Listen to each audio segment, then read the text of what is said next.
O que me chamou a atenção e que me despertou a curiosidade em ter essa conversa hoje aqui com o Corrêa Neves Júnior é um artigo que eu li há um tempo atrás sobre o Frei Germano de Annecy. Um artigo que, por sinal, foi muito bem escrito, muito completo, que conta a trajetória desde o nascimento do Frei Germano, depois ali, quando ele veio aqui para a América do Sul, foi para o Chile. Me conta um pouquinho dessa história, da importância desse artigo.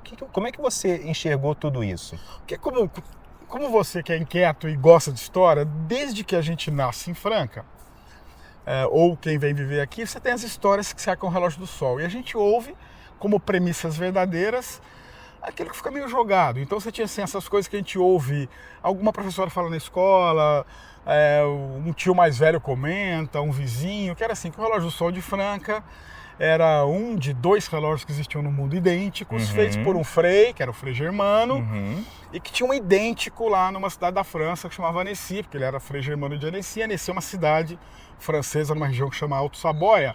Fica muito... De Annecy você vê os Alpes ali na divisa da França com a Suíça. Sim, você esteve lá. Essa história ficou na minha cabeça, muitos anos, décadas e tal. Mas aí ao longo do tempo, muitas edições históricas do Comércio da Franca, no aniversário da cidade... eu vi que tinha algumas inconsistências ali. Falei, cara, tem uma coisa esquisita. Aí já, quando veio a internet, a gente tinha formas mais rápidas de pesquisar. Cara, um dia lá, numa madrugada qualquer, comecei a pesquisar Annecy e eu não achava o raio desse relógio do sol. Falei, gente, mas tem um relógio aqui, tem um relógio lá. Esse relógio não existe, foi destruído. O que aconteceu com esse relógio? Fiquei com isso na cabeça. E tinha um grande professor francano, João Nascimento Franco, um filólogo, que tinha escrito um artigo nos anos 90 dizendo que ele foi a Annecy e também não tinha achado esse relógio, tinha uma outra coisa lá.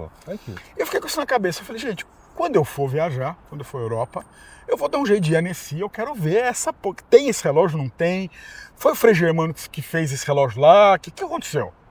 Cara, aí fui fazer uma viagem que eu ia à Europa com a minha família, eu falei, nós vamos encaixar a Annecy, que eu vou lá. E eu cheguei lá e, assim, é um relógio bem menos famoso que o nosso e não tem nada a ver com o nosso. É completamente diferente. O nosso é um relógio de 3 metros de altura, 2 toneladas, de mármore de Carrara. Lá é um relógio pequenininho, ele é baixo, né, deve ter 1 metro. Eu falei, cara, e não tinha nada de Frei Germano. E você procura lá e ninguém sabe quem é Frei Germano.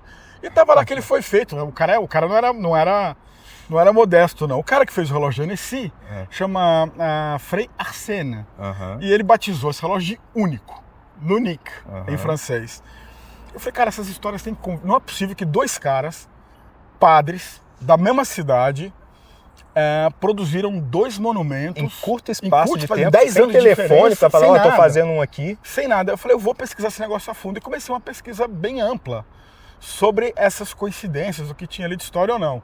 E aí eu descubro que, na verdade, o francês é 11 anos mais velho que o de Franca. E aí o que mais me chamou a atenção, que é que eu vou entender quem foi Frei Germano, né? Falei, meu, como é que esse cara sai daqui? Porque quando a gente viaja, eu tenho essa sensação, né? Assim, uma vez eu fui na terra dos meus antepassados italianos, né? Do avô da minha mãe, meu bisavô,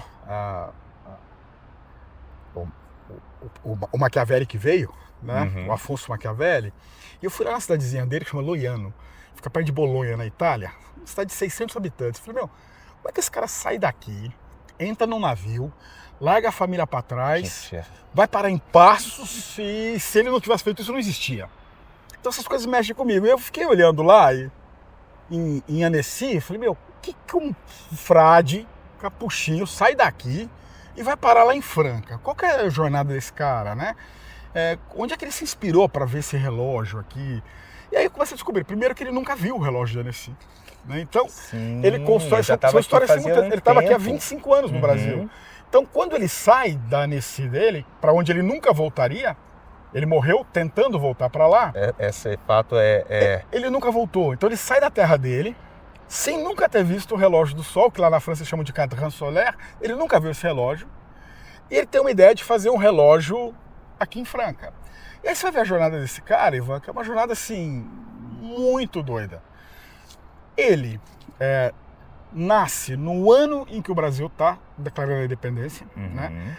Porque eu acho que assim, a história é feita de muitos detalhes saborosos, e eu vou colocando isso nesse artigo que você gostou. É um artigo legal. que eu acho que eu me orgulho muito de ter escrito, porque tem muita pesquisa ali. E tem uma história também que eu achei engraçada, porque em 1822, a gente estudou na escola, que é Dom Pedro I que vai lá, dá o grito de independência ou morte, às margens do Ipiranga, em São Paulo. E, na verdade, quem assina a independência do Brasil é a mulher dele, a Imperatriz Leopoldina. Isso porque ele tinha saído do Rio, a cavalo, mula, para buscar o apoio da província de São Paulo para a independência do Brasil. E aí ele vai, e ele deixa... Não tinha comunicação, então quando ele vai se ausentar do Paço Imperial, no Rio, ele deixa a mulher dele, a Imperatriz Leopoldina, como regente. Certo. E nessa semana que ela está como regente, ela que era muito lúcida, ela fala, quer saber de uma coisa? Vamos resolver essa piorra aqui. Ela assina a independência do Brasil. E ela manda um mensageiro falar com ele. É nesse momento histórico em que o Brasil tá indo para sua independência, final de agosto, começo de setembro de 22, que nasce lá na Alta Saboia, em Annecy, o Frei Germano. Até os 18 anos você não tem muita coisa dele, muito pouca coisa, mas você sabe que aos 18 anos ele vai estudar num seminário a nordeste de Annecy, fica a 30 quilômetros da cidade dele, para ser padre. A família é muito católica, ele faz os estudos de teologia dele, mas sempre foi um cara que gostava muito de filosofia, física, matemática, astronomia e botânica. Ele amava o conhecimento. Essa parte da botânica eu achei fantástico. Fantástico. Que vai ter, ele vai trazer isso para Franca depois. Esse cara vai lá com 22 anos, ele é ordenado padre, e ele ele muda para uma cidade de 50 km ao sul de Annecy, e ele vai assumir as funções clericais e dar aulas. Ele vai dar aula a vida inteira. Ele vai dar aula. E ali, como frade capuchinho, dando aula, etc e tal, eu imagino não, né? Na verdade, Annecy, os frades capuchinhos de Annecy eram conhecidos já pela sua profunda erudição, conhecimento, vocação para a ciência, etc. E ele cresce nesse ambiente acadêmico. E aí, num dado momento, acho que 5, 6 anos depois, mais ou menos, dele ter sido ordenado padre, o chefe da ordem dele ali fala, olha, tá na hora de você ser missionário, você vai lá para as Américas, para o Novo Mundo, e manda ele para a América. Ele vai para o Chile. Ele chega no Chile, se instala ali em Santiago do Chile, ganha notoriedade rápida, porque ele era muito culto, tinha um conhecimento fora do normal, e ganha uma certa notoriedade. E isso, vão passando os anos, o bispo diocesano de São Paulo, Dom Antônio de Melo, que era o principal figura religiosa do Estado, resolve instalar em São Paulo um seminário episcopal e vai fundar o que seria o Colégio Arquidiocesano, né? Um colégio famosíssimo em São Paulo. E ele fala, não tem professor aqui, como é que nós vamos fazer para dar aula disso aqui? Escreve para os famosos frades, escreve para o Papa Pio IX primeiro. Fala, ô Papa, eu quero fundar esse colégio aqui, onde é que eu acho professores religiosos muito bons, muito cultos? O Papa fala, você tem que falar com os frades capuchinhos de Annecy, que eles são os caras, os melhores da igreja hoje. Ele escreve. E aí o chefe da ordem lá em Annecy diz o seguinte, tem um professor nosso, fantástico, chama Germano, de Annecy, ele está aí no Chile, razoavelmente perto, considerando as distâncias, né? Então o Dom Antônio de Melo vai lá e convida o Frei Germano para vir para São Paulo. Aí ele se muda para São Paulo, onde ele vai ser professor de física e matemática no recém-fundado Seminário Episcopal Colégio Arquidiocesano. Quando ele chega em São Paulo, ele provoca um certo choque, então, na capital da província de São Paulo, ainda, né, nós estamos no Império, porque ele era muito culto. Ele começa a escrever no jornal, então, A Província de São Paulo, que é o Estadão, e ele começa a fazer uma coisa assim, absolutamente fantástica. Eu tô falando aqui com o Ivan, e para vocês estão vendo. Essa história é fantástica. Não tem internet, não tem telefone, não tem rádio, não tem luz elétrica, não tem nada, não existe nada. Não tem luz elétrica. E ele começa a fazer no Estadão previsão meteorológica, calculando velocidade de vento. Ele foi o primeiro a fazer isso. Foi o primeiro meteorologista do Brasil e o primeiro astrônomo do Brasil. Olha, é o primeiro cara que vai fazer isso. Olha que honra que nós temos aqui. Não, é impressionante. E Franca negligencia essa história, né? Eu acho que a gente precisa recuperar isso rápido. E aí, em São Paulo, ele começa ali a ganhar notoriedade. E escreve para o Estadão, fazendo previsão meteorológica no estado de São Paulo, e começa ali, ele instala, onde ele vai morar no Seminário Episcopal, ele instala um observatório. Ele tinha trazido esses equipamentos do Chile, ele instala um pequeno observatório para ver estrelas, astros, ele amava astronomia, né? E ele começa ali a fazer essa pesquisa. E ele vai ganhando muita notoriedade. E aí que eu acho mais doido ainda. Então você imagina, o cara saiu de Annecy, vai pro Chile, do Chile vai parar em São Paulo. Um religioso, cientista. E ele começa a fazer pesquisas. Eu imagino, hoje a gente quer saber de alguma coisa, você entra aí na sua IA, você entra no Google, você pesquisa. No YouTube e aprende. Você imagina na época como é que você ia aprender alguma coisa ou fazer. Né? Livros e livros. Livros, né? E livros, e outros livros que vinham, sei lá de onde, de quantos meses para chegar um exemplar de um livro. Ele começa a fazer pesquisas com lâmpadas elétricas, que não existiam. Nós estamos falando do mundo iluminado a lampião, né? A querosene. Então, enfim. O Thomas Edison vai inventar a lâmpada elétrica no final dos anos... Foi depois. 1870 e 1880, tá? Que ele patenteia a lâmpada elétrica. 20 anos antes, nos anos 60, você tem esse Frei Germano em São Paulo fazendo experiências. No mundo inteiro, 21 homens conseguiram produzir iluminação elétrica antes do Thomas Edison. E eu fiquei sabendo de tudo isso que deles você está falando no seu artigo. Obrigado, foi um trabalho de pesquisa ali. Então, ele faz lá uma primeira experiência em São Paulo, onde ele ilumina o seminário episcopal, ilumina a Praça João Mendes, né, algumas experiências. A gente estava acabando de vencer a Guerra do Paraguai e várias comemorações em função da vitória brasileira na Guerra do Paraguai. E aí você tem vários momentos em que ele faz exibições públicas em São Paulo, reunindo milhares de pessoas. Sai no Estadão, sai tudo que é Diário Popular, tudo que é jornal, mostrando as experiências desse padre, desse Frei Germano. E ele segue lá em São Paulo durante um tempo. Morre o Dom Antônio Melo, o bispo diocesano de São Paulo, e o sucessor dele resolve fazer uma vontade do próprio Dom Antônio, que era o quê? Que fossem mandados embora todos os professores visitantes contratados e que o colégio arquidiocesano fosse mantido só com professores que tivessem estudado lá no arquidiocesano. E aí ele é demitido. Falando, precisamos mais do seu serviço, padre. Gente... Alguns padres mais novos, e o Frei Germano nunca teve a saúde boa, ele tinha beribéria, ele tinha umas doenças.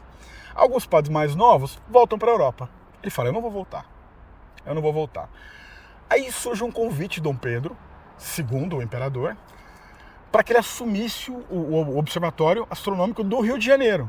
Fosse ser o astrônomo real. Certo.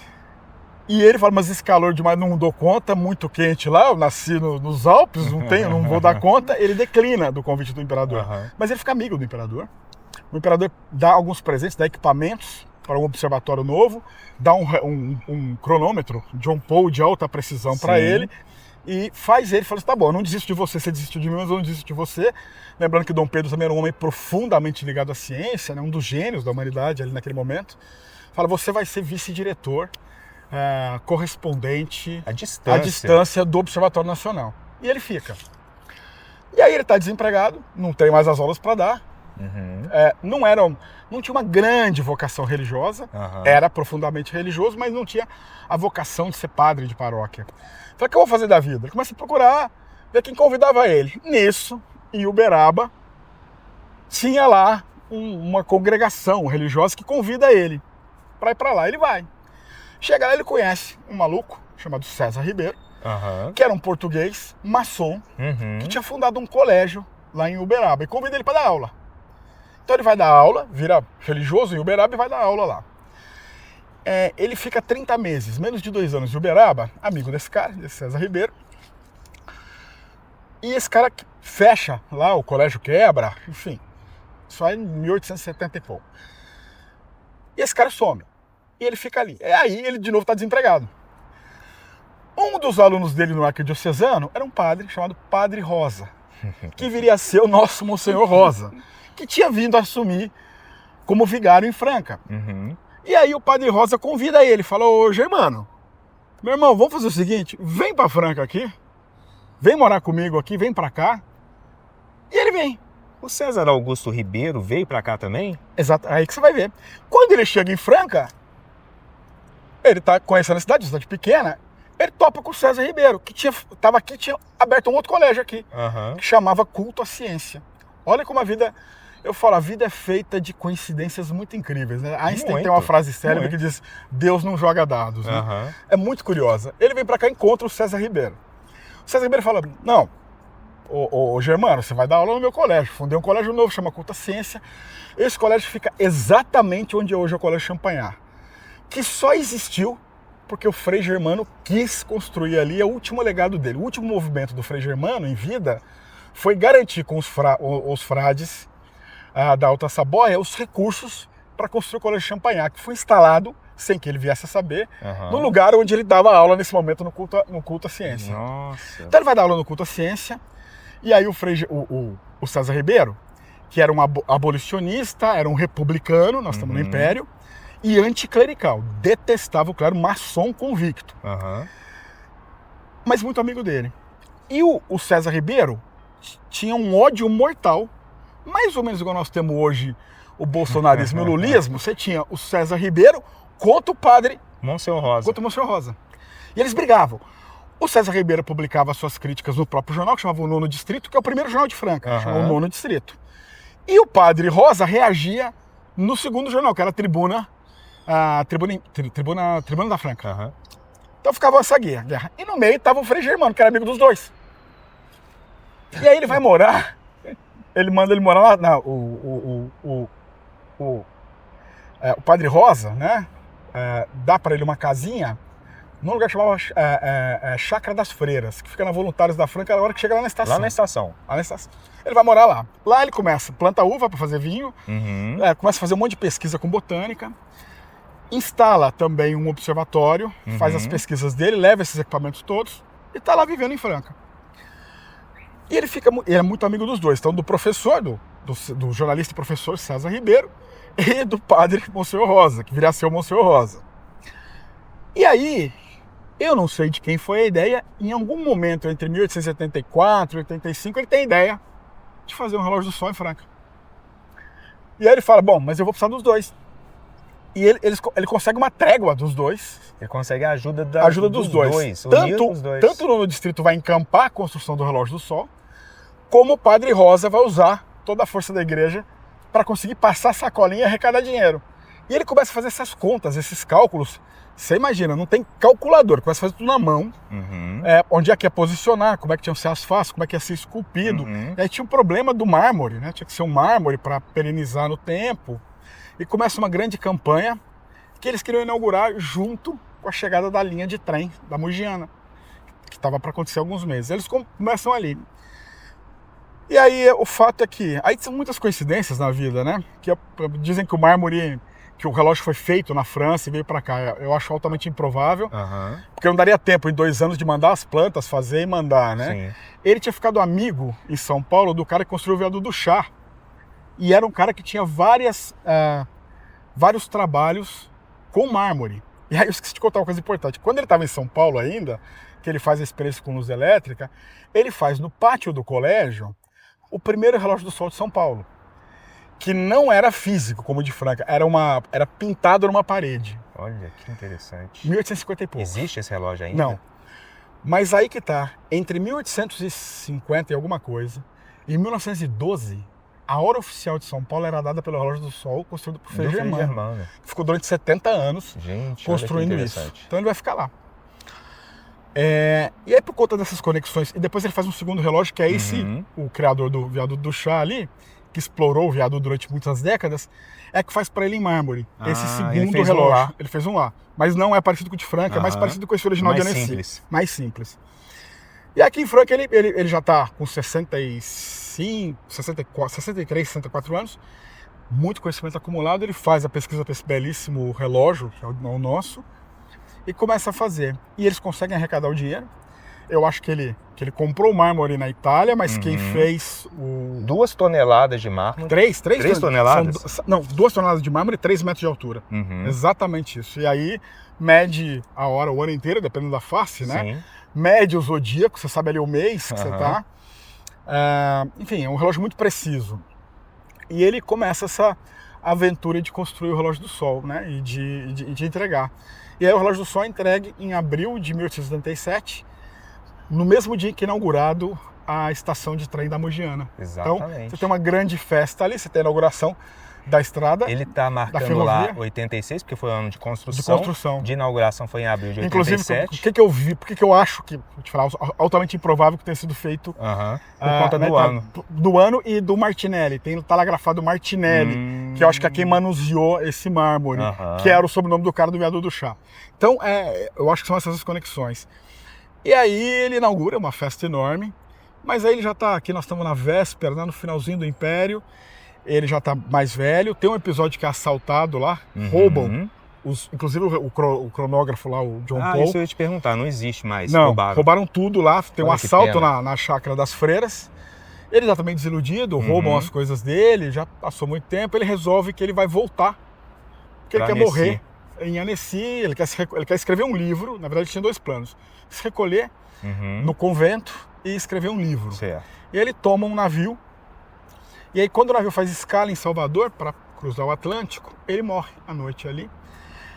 Os jornais da época registraram a morte dele, morre o primeiro astrônomo do Brasil, morre o meteorologista, morre o grande padre.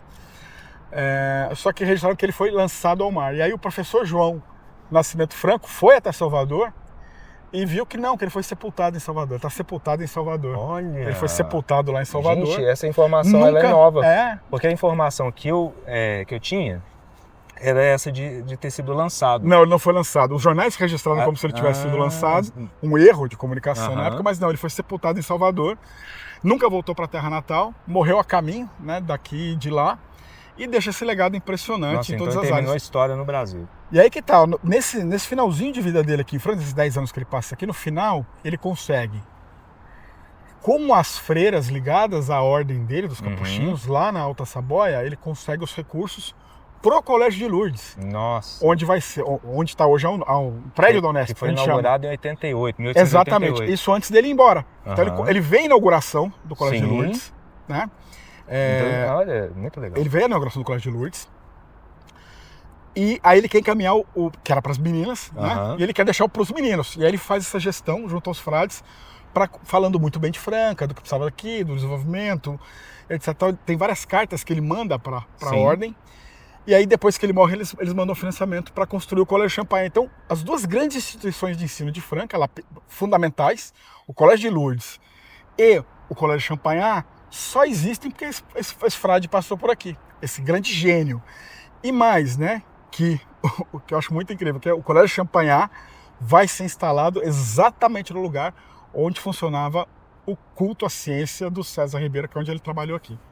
Hoje foi uma aula de história, isso é resultado de um trabalho, de um bom jornalista. Olha que incrível. É uma história incrível. Para mim foi uma aula aqui hoje. Não, é incrível. Eu acho assim, eu estava conversando com você, né, Ivan? Como é que você enxerga, então, vou te dar um gancho, como é que você enxerga, você enxerga essa preservação da nossa história, das memórias, do Colégio Champagnat, de Lourdes e essa valorização do nosso patrimônio? Na verdade eu enxergo com uma ausência disso afetivo. Eu publiquei esse artigo em 2019, no governo Gilson, e tinha feito um apelo grande. Falei, olha, não é porque sou eu que escrevi, não, é para o resgate histórico. Isso tem que estar, bota uns QR Code aqui para alguém consultar, distribui nas escolas, que as pessoas precisam saber dessa história, né? Vamos promover. Não foi feito. E depois também veio o governo Alexandre, que a gente também não conseguiu avançar. E aí eu penso em quantas histórias, não tem nada. Então você vem a pessoa aqui e fala, o que é o Cedo do Sol? Ninguém sabe. Aí sabe o óbvio que dá pra mais das vezes tá errado. Ele fala, tem 2 no mudando, não tem. Esse é o único. Tem isso. Não tem. O cara veio assim, não.